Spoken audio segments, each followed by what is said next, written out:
The Galactic Council chamber was filled with angry voices. Representatives from 47 different star systems had gathered for an emergency meeting. The massive hall was built from strange crystalline metals that sparkled with the light of distant stars. Today everyone looked worried. Commander Valen stood at the center podium. He was from the Krillian Empire, a powerful alien race with 4 arms and dark blue skin. He waved his arms in frustration as he spoke. "These are just stories to scare children," he said loudly. 15 entire fleets do not disappear because of some ghost tale. There must be a logical explanation. An older alien named Counselor Thane slowly rose from his seat. He looked like a large octopus with glowing purple eyes. His voice was calm but serious. "Commander Valen, we cannot ignore what is happening.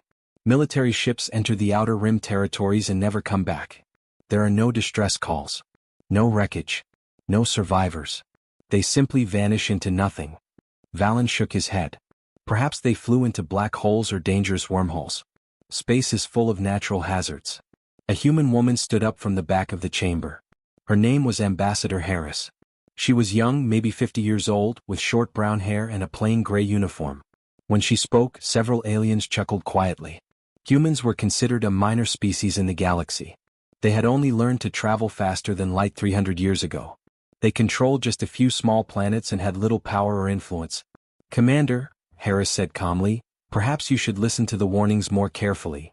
Valen's eyes narrowed. What would humans know about such matters? Your people barely know how to leave your own solar system. You are children playing with toys you do not understand. Harris did not look angry. She simply stood there with a slight smile on her face. "We know enough to recognize patterns, Commander. Every single disappearance happens along the same routes. The old exploration paths that humanity used 300 years ago when we first ventured into deep space." Valen laughed, a harsh sound like grinding metal. "Ah yes, the routes where your mythical ghost ship supposedly flies. We have all heard the ridiculous story. The Prometheus, humanity's first deep space exploration vessel, lost 300 years ago because your primitive technology failed. And now you claim it haunts the darkness like some angry spirit seeking revenge." Counselor Thane spoke again, more quietly this time. "There are reports, Commander. Strange sensor readings from automated monitoring stations. They show brief glimpses of a ship. A vessel that matches no design in any of our databases. It appears on sensors for just a moment, and then entire fleets cease to exist." "Sensor errors," Valen said dismissively. "Equipment malfunctions. Nothing more." Harris remained standing. She looked directly at Valen as she spoke her next words. "Believe whatever helps you sleep at night, Commander. But humanity learned something important long ago. Some myths exist for a reason.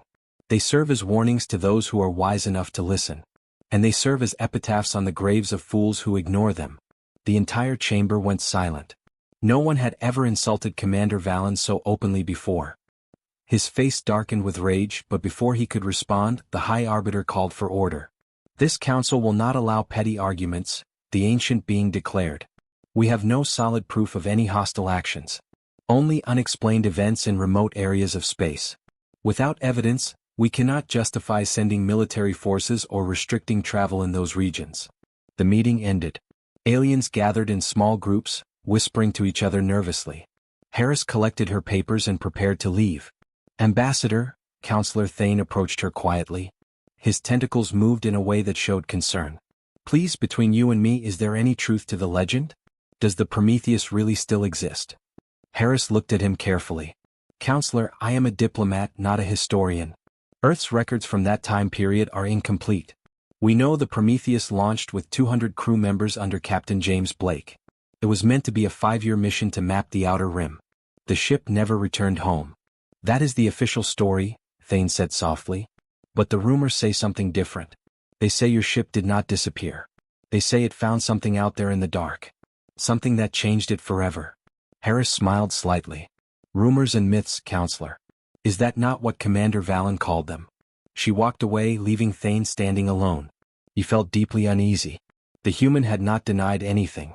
She had simply avoided answering. In his many years as a diplomat, he had learned an important truth. What people choose not to say often matters far more than the words they actually speak.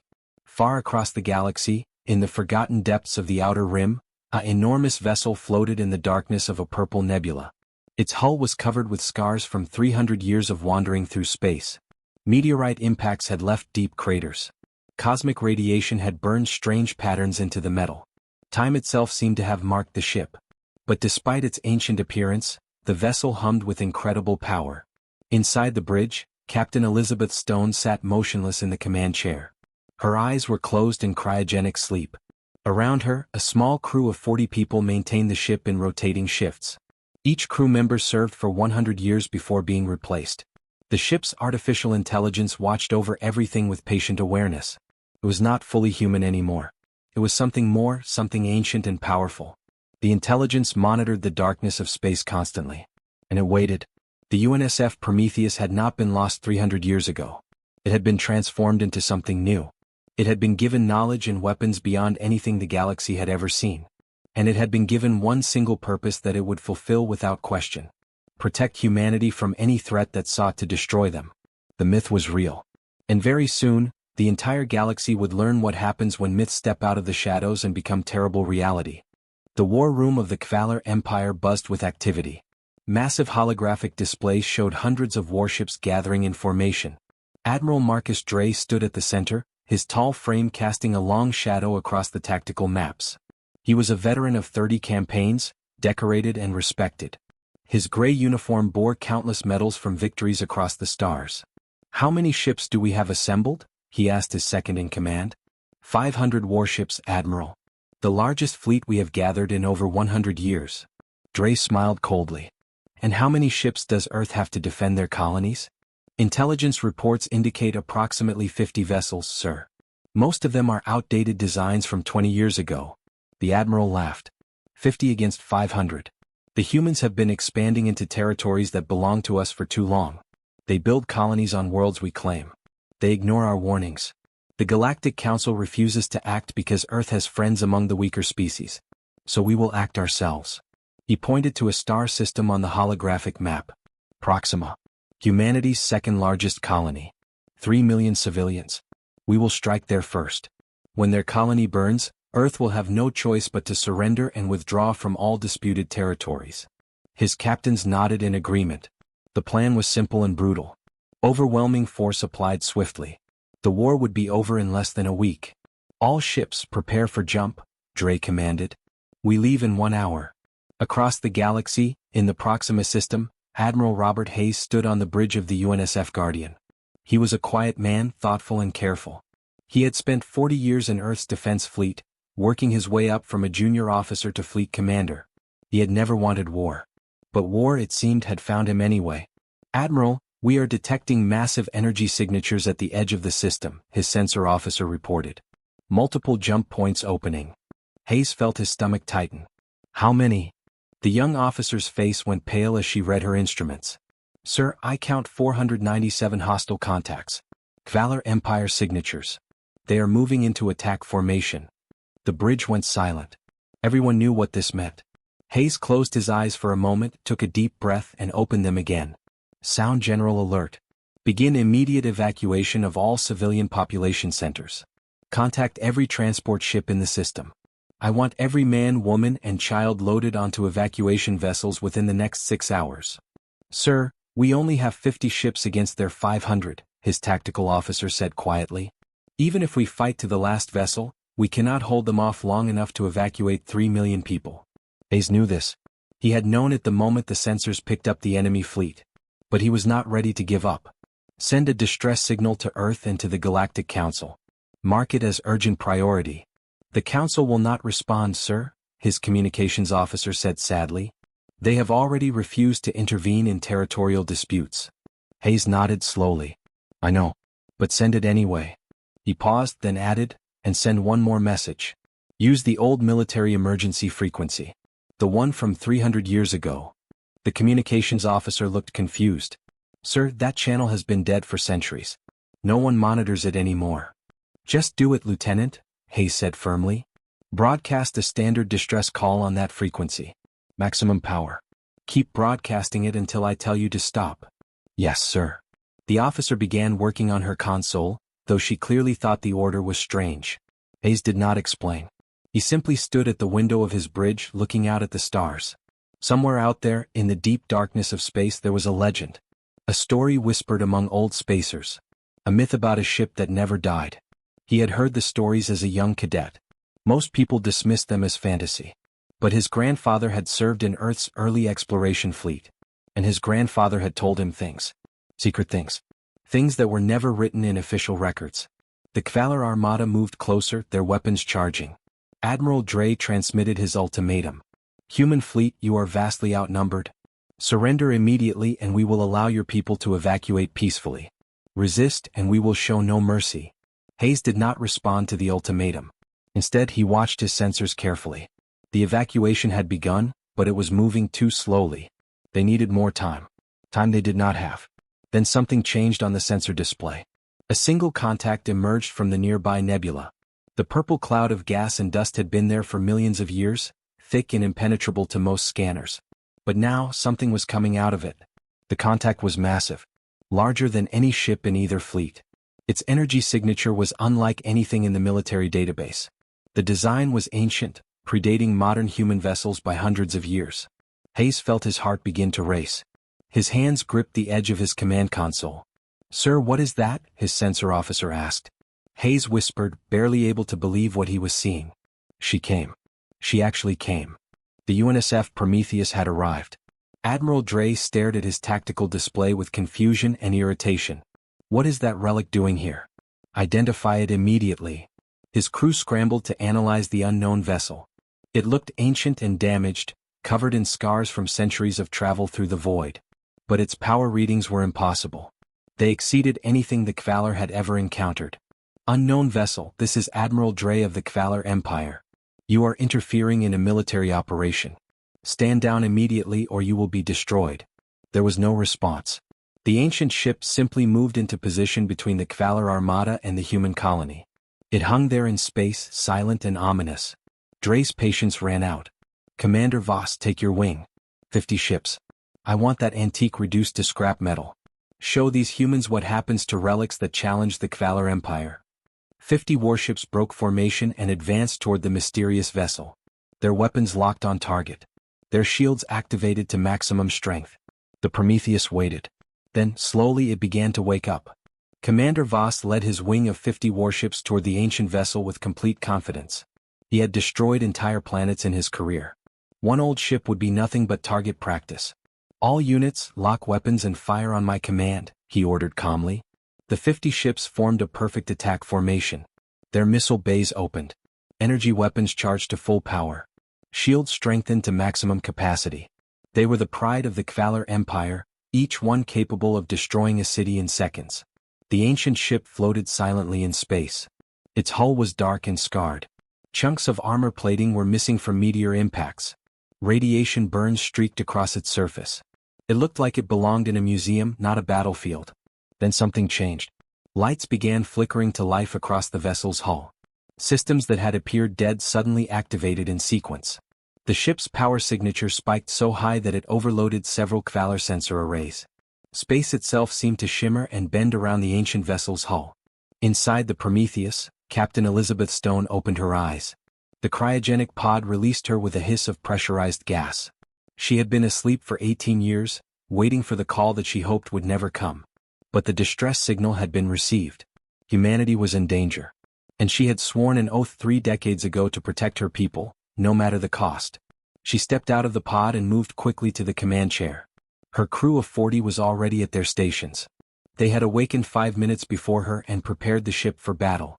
"Status report," she said calmly, her voice steady despite sleeping for nearly 2 decades. "All weapons systems online, Captain," her tactical officer reported. "Temporal shields charging. Antimatter reserves at 98%. Gravity manipulation systems ready. We have 50 hostile contacts approaching at attack speed." Stone looked at the display showing the Kvalar ships. They were so primitive compared to what the Prometheus had become. It was like watching children playing with wooden swords while she held a nuclear weapon. "Hail them," she ordered. "Give them one chance to withdraw." Her communications officer shook his head. "They are not responding, Captain. They are charging weapons." Stone sighed. "Then we do this the hard way. Engage temporal shields. Prepare antimatter pulse cannons. Authorization Stone Alpha 7. The ship's artificial intelligence spoke in a calm, ancient voice that was both human and something far older. Authorization confirmed. All weapon systems are now active. Engaging combat protocols. Commander Voss watched his sensors with growing confusion. The ancient ship was doing something impossible. Its energy readings were off the scale. All ships fire now, he commanded. 50 warships unleashed their weapons simultaneously. Missiles streaked through space. Energy beams bright enough to blind unprotected eyes lanced toward the target. Enough firepower to vaporize a small moon converged on the single vessel. The weapons struck the Prometheus and simply disappeared. Not deflected. Not absorbed. They vanished completely, erased from existence as if they had never been fired at all. The Kvalar crews stared at their displays in shock. What just happened? Voss shouted. Fire again. All weapons. The second barrage was launched. Again the weapons vanished before impact. The ancient ship had surrounded itself with some kind of temporal shield that removed incoming attacks from the timeline itself. The missiles and energy beams never reached their target because, from the ship's perspective, they had never been fired in the first place. Captain Stone spoke quietly. Return fire. Minimal force. Disable their engines and weapon systems. Try to minimize casualties. Yes, Captain. What happened next would be analyzed by military strategists for the next 100 years. The Prometheus fired a single antimatter pulse that split into 50 individual beams. Each beam was precisely calibrated and targeted. They struck with mathematical perfection. In exactly 3 seconds, all 50 Kvalar warships lost power. Their engines went dark. Their weapons systems melted into slag. Their shields collapsed completely. The ships began drifting helplessly through space, their crews alive but completely defenseless. Commander Voss sat in his darkened command center, emergency lights flickering weakly. His hands trembled as he realized what had just happened. 50 ships. 3 seconds. 1 shot. Admiral Dre watched from his flagship with growing horror. His jaw hung open in disbelief. What kind of weapon was that? He whispered. What kind of ship is that? Then a transmission came through. A woman's voice, calm and cold as deep space itself. This is Captain Elizabeth Stone of the United Nations Space Force vessel Prometheus. You have threatened human colonies. You have brought an armada to kill 3 million innocent civilians. That was your first mistake. Attacking us was your last. The channel closed. For a moment, there was only silence across the Kvalar fleet. Then panic began to spread. Admiral, what are your orders? His tactical officer asked, fear clear in his voice. Dre could not answer. He was staring at the ancient vessel on his display. The ship that was not supposed to exist. The ghost ship. The myth. Was real. And it had just destroyed 50 of his best warships in 3 seconds without even trying hard. The Prometheus began moving forward slowly, deliberately. It was not rushing. It was not hurrying. It moved with the patience of something that knew it could not be stopped. Admiral Hayes watched from the Guardian with tears in his eyes. He had not believed it would work. The old stories. The ancient frequency. But she had come. The Prometheus had answered the call. All ships, continue evacuation operations, he ordered. Let her work. The Kvalar Armada tried to reorganize. They attempted to form defensive formations. But they were fighting something beyond their understanding. The Prometheus did not just have better weapons. It had technology that bent the laws of physics themselves. Another group of Kvalar ships opened fire. The Prometheus phased partially out of normal space, becoming translucent like a ghost. The weapons passed harmlessly through its hull. Then it solidified again and returned fire. Gravity wells opened in space, crushing 3 battlecruisers like tin cans. Antimatter pulses vaporized entire squadrons. Space-time itself warped and twisted around the ancient vessel as it moved through the Armada like death incarnate. Captain Stone felt no joy in the destruction. Only grim determination. These aliens had come to slaughter her people. She would make certain they understood the consequences of that decision. Tactical, target their command ship, she ordered. Non-lethal, disable. I want Admiral Dre alive to carry our message back to his empire. Yes, Captain. Firing. A single beam of pure energy struck the Kvalar flagship. Every system shut down instantly. The massive warship went dark and began drifting. In less than 1 hour, the Kvalar Armada was reduced from 500 ships to 73 functional vessels. The rest were either destroyed or disabled, floating helplessly in space. Admiral Dre sat in darkness aboard his powerless flagship. His empire's greatest fleet had been crushed by a single ship. A ship that should not exist. The Prometheus broadcast one final message. Withdraw now. Return to your empire. Tell them what happened here. Tell them that humanity is not prey. We are not defenseless. We are not weak. And if you ever threaten us again, there will be no warnings. Only extinction. The 73 surviving Kvalar ships fled at maximum speed, leaving their dead and disabled behind. The ghost ship had awakened, and the galaxy would never be the same. Captain Elizabeth Stone stood on the bridge of the Prometheus, watching the retreating Kvalar ships disappear into faster-than-light travel. Her crew worked quietly at their stations, shutting down weapon systems and returning the ship to standard operational status. The battle had lasted only 1 hour, but it had changed everything.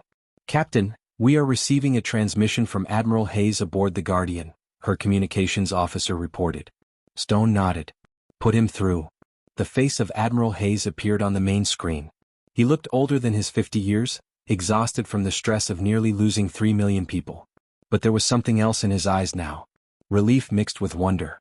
"Captain Stone, on behalf of Earth and every person in this colony, thank you. You saved us all." Stone gave a slight smile. "We were just doing our duty, Admiral.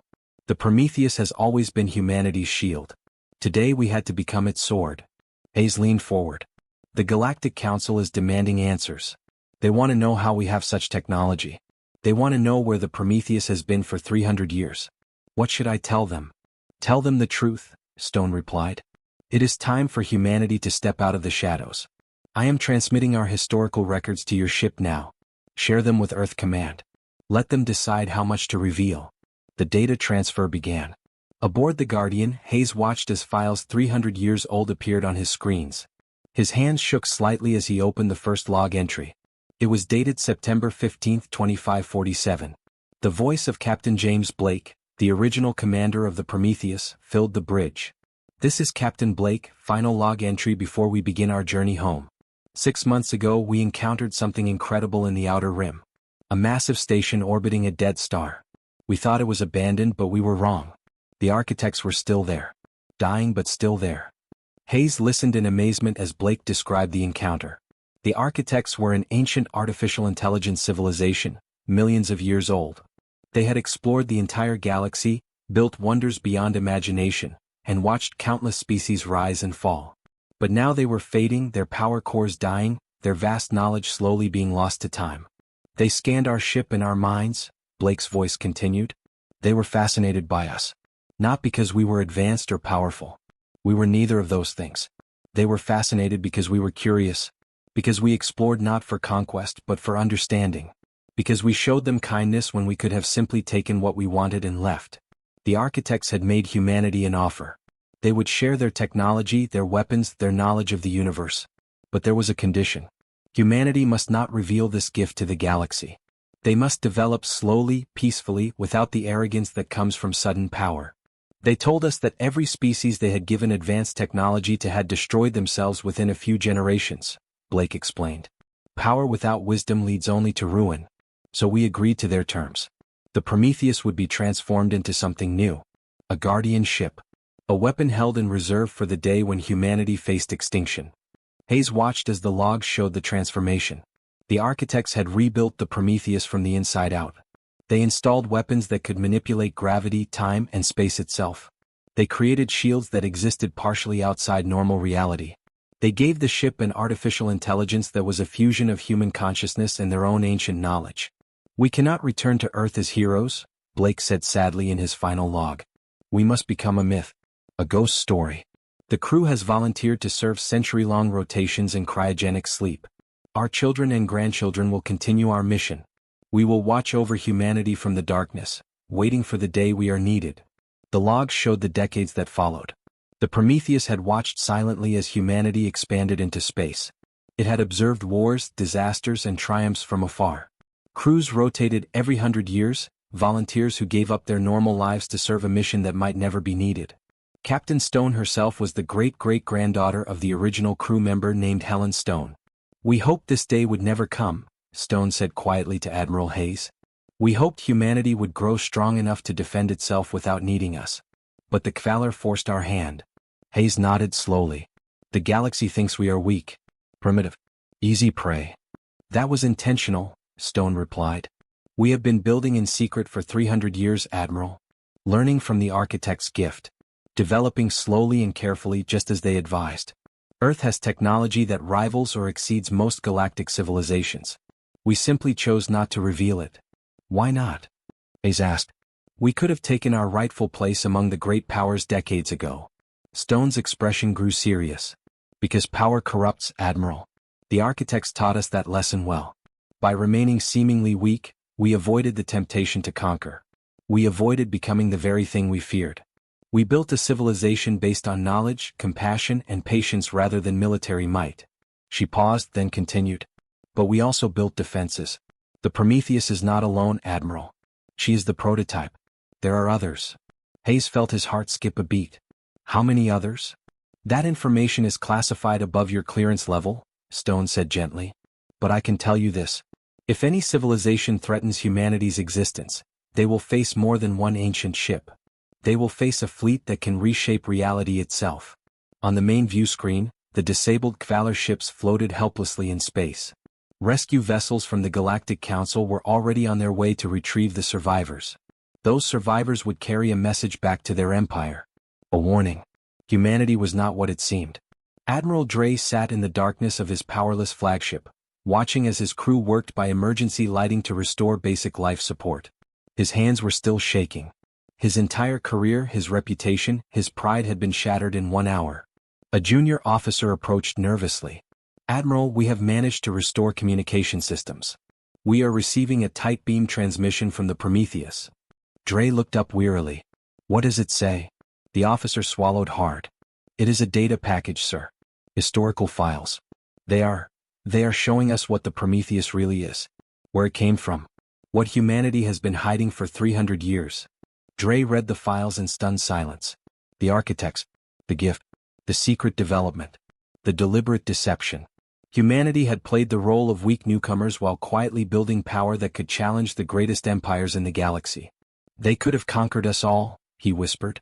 At any time in the last century, they could have swept across the galaxy and we would have been helpless to stop them. But they did not, sir, the officer said quietly. They chose peace instead. Dre closed his eyes. He had underestimated humanity. He had called them primitive, weak, beneath notice. And that arrogance had cost him everything. The Prometheus sent one final message before it began moving back toward the nebula. Tell your empire what happened here, Admiral Dre. Tell them that humanity prefers peace, but we are not afraid of war. Tell them that we have been patient for 300 years, but our patience has limits. And tell them that if they ever threaten us again, the Prometheus will not show mercy a second time. The ancient ship accelerated smoothly and disappeared into the purple clouds of the nebula, vanishing as mysteriously as it had arrived. Admiral Hayes watched it go with a mixture of awe and relief. Humanity's greatest secret was now revealed. The sword had been drawn from its sheath. Nothing would ever be the same again. 2 weeks after the battle, the Galactic Council chamber was filled with unprecedented chaos.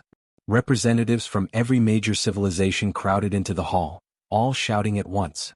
Holographic displays showed footage of the battle on endless repeat. The impossible ship. The devastating weapons.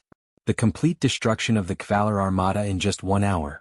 Ambassador Harris stood calmly at the human podium, waiting for the noise to die down. She wore the same plain gray uniform as always, but now every eye in the chamber watched her with fear, respect, or anger. The High Arbiter finally called for order, slamming his ceremonial staff 3 times. The chamber slowly quieted.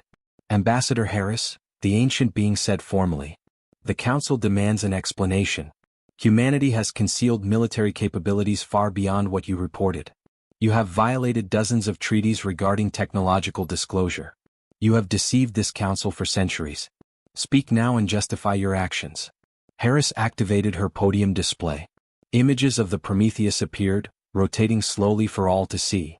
300 years ago, she began calmly, humanity's first deep space exploration vessel encountered the Architects, an ancient artificial intelligence civilization. They were dying, their power fading after millions of years of existence. But before they passed into history, they made humanity an offer. The chamber listened in absolute silence as Harris explained the gift, the transformation, and the bargain. She showed them Captain Blake's logs. She revealed the truth about humanity's slow development and deliberate deception. The Architects taught us a crucial lesson, Harris continued. Power without wisdom destroys civilizations. Every species they had previously helped had collapsed within a few generations, consumed by their own arrogance and greed. So we made a choice. We would hide our strength. We would develop slowly and peacefully. We would build a civilization based on knowledge and compassion rather than fear and conquest. Commander Valen, who had remained silent throughout the session, finally spoke. His voice was quiet, humbled. You could have conquered the galaxy. With such technology, no one could have stopped you. Harris met his gaze steadily. Yes, Commander. We could have. But what would that have made us?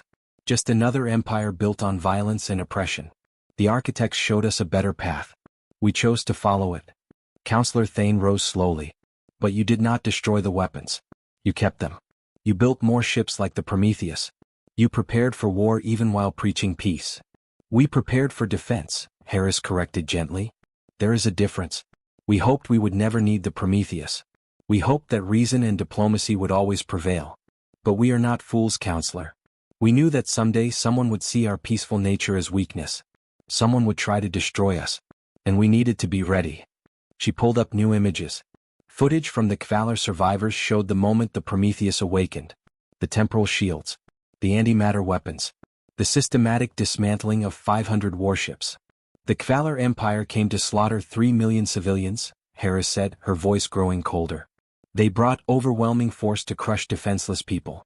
They gave us no choice but to reveal ourselves. So we did. And now the galaxy knows the truth. An alien delegate from the Margothi cluster stood up angrily. You lied to us for 300 years. How can we ever trust humanity again? Harris turned to face the delegate directly.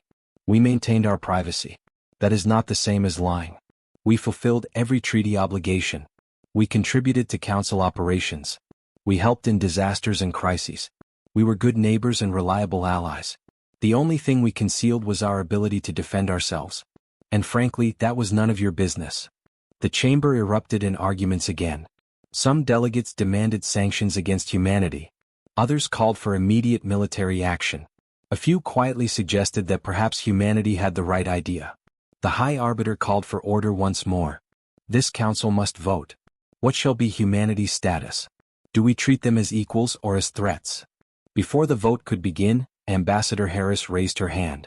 Before you vote, there is one more thing you should know. The Prometheus is not unique. She is the prototype. We have spent 300 years learning from the architect's gift. Building. Preparing. Developing. She pulled up one final image. It showed a massive shipyard hidden beyond Neptune, deep in Earth's home system. Dozens of ships floated in construction berths. Each one was identical to the Prometheus. The chamber went deathly silent. We have 23 Prometheus-class vessels currently operational, Harris said quietly. Another 40 are under construction. We can deploy them anywhere in the galaxy within hours.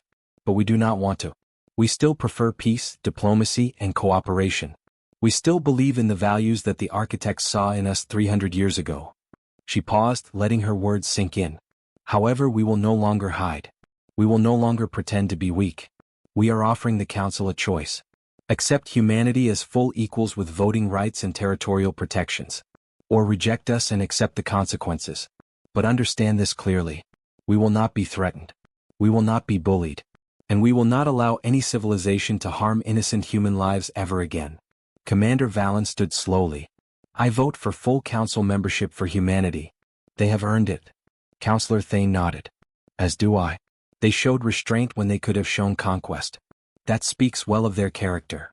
One by one the delegates voted. Some voted out of respect. Others voted out of fear.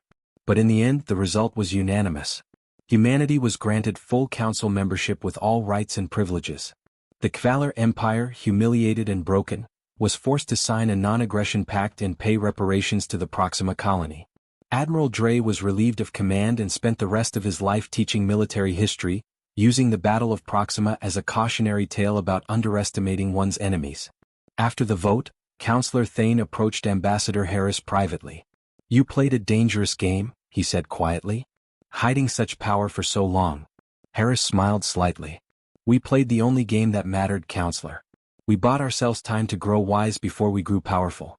Most civilizations do it the other way around and destroy themselves. We chose differently. And the Prometheus? Will she return to hiding? She already has, Harris replied. By now, Captain Stone and her crew are back in the nebula, returning to cryogenic sleep. Waiting. watching, ready to protect us if needed, but hoping she never will be. Far across the galaxy, the Prometheus glided silently through the purple clouds of its home nebula. Captain Stone sat in her command chair, recording her final log entry before returning to sleep. "The sword has returned to its sheath," she spoke softly. "Humanity has revealed itself to the galaxy. No longer will we hide in the shadows. No longer will others see us as easy prey. But I hope, with everything I am, that we never need to draw this sword again. May the next time I wake be in a galaxy finally at peace." She closed the log and stood. Her crew was already entering their cryogenic pods, preparing for another long sleep. Stone took one last look at the stars through the viewport, then walked to her own pod. The Prometheus powered down to minimal systems. Its lights dimmed. Its hull became just another shadow in the nebula. From the outside, it looked dead, abandoned, a relic from a forgotten age. But inside, the ship's ancient AI remained vigilant. Watching. Waiting. Ready. Humanity had learned its lesson well. Hope for peace but prepare for war. Speak softly but carry a weapon that can reshape reality itself. The myth had become legend. The legend had become truth. And the truth had changed the galaxy forever. In the years that followed, no civilization dared threaten humanity. The memory of what happened to the Kvalar Armada served as warning enough. Earth and its colonies flourished, growing in knowledge and wisdom while maintaining their defensive capabilities. And somewhere in the darkness, hidden in clouds of cosmic dust, the Prometheus slept, waiting for a call that would hopefully never come.